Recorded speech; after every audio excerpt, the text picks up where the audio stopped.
महाभारत की सबसे गहरी कहानी चार महान पात्रों के इर्द गिर्द घूमती है। कृष्ण, द्रौपदी, अर्जुन और कर्ण ये सिर्फ योद्धा नहीं थे, बल्कि धर्म, कर्म और भाग्य के प्रतीक थे। कृष्ण इस महायुद्ध के सूत्रधार थे। उन्होंने खुद शस्त्र नहीं उठाया, लेकिन हर पल धर्म का मार्ग दिखाया। उनका उद्देश्य सिर्फ एक था, अधर्म का अंत और सत्य की जीत।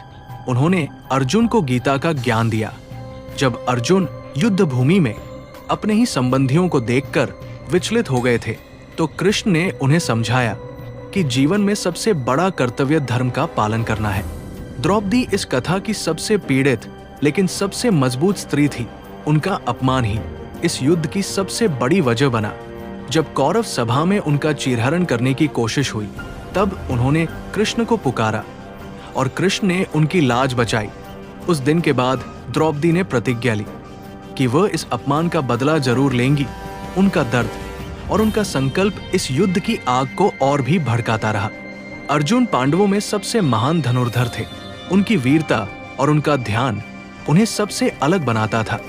कृष्ण के मार्गदर्शन में अर्जुन ने हर कठिनाई का सामना किया, चाहे वो भीष्म पितामह हो, द्रोणाचार्य हो या कर्ण।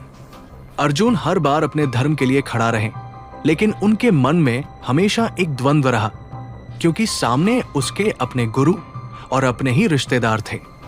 अब बात करते हैं कर्ण की, जो इस कहानी का सबसे दुखद और जटिल पात्र था। कर्ण का जन्म कुंती से हुआ था, लेकिन समाज के डर से उसे नदी में बहा दिया गया और एक सारथी ने उसका पालन पोषण किया। कर्ण बचपन से ही महान योद्धा बनना चाहता था, लेकिन उसे हमेशा उसके जन्म के कारण अपमान सहना पड़ा।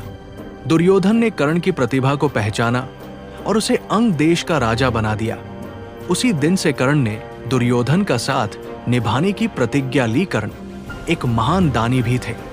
उन्होंने कभी किसी याचक को खाली हाथ नहीं लौटाया। यही कारण था कि इंद्र ने भी ब्राह्मण का वेश धारण कर उससे उसका कवच और कुंडल मांग लिया और कर्ण ने बिना सोचे दे दिया।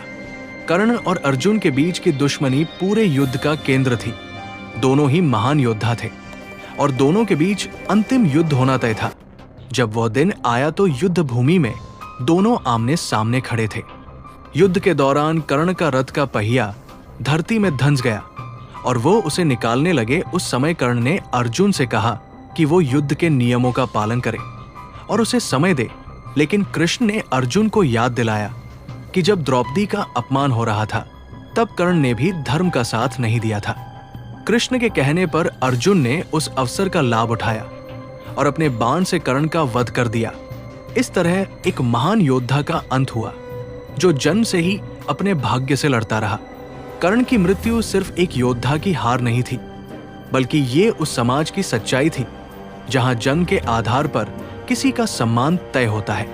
महाभारत हमें सिखाता है कि हर व्यक्ति के अंदर अच्छाई और बुराई दोनों होती है और जीवन में सबसे महत्वपूर्ण है सही मार्ग का चुनाव करना। कृष्ण का ज्ञान, द्रौपदी का साहस, अर्जुन की निष्ठा और कर्ण का त्याग आज भी हमें प्रेरणा देता है। ऐसी रोचक तथ्य जानने के लिए हमें फॉलो करें। अगर YouTube पर हमारी वीडियो देख रहे हैं तो चैनल सब्सक्राइब करें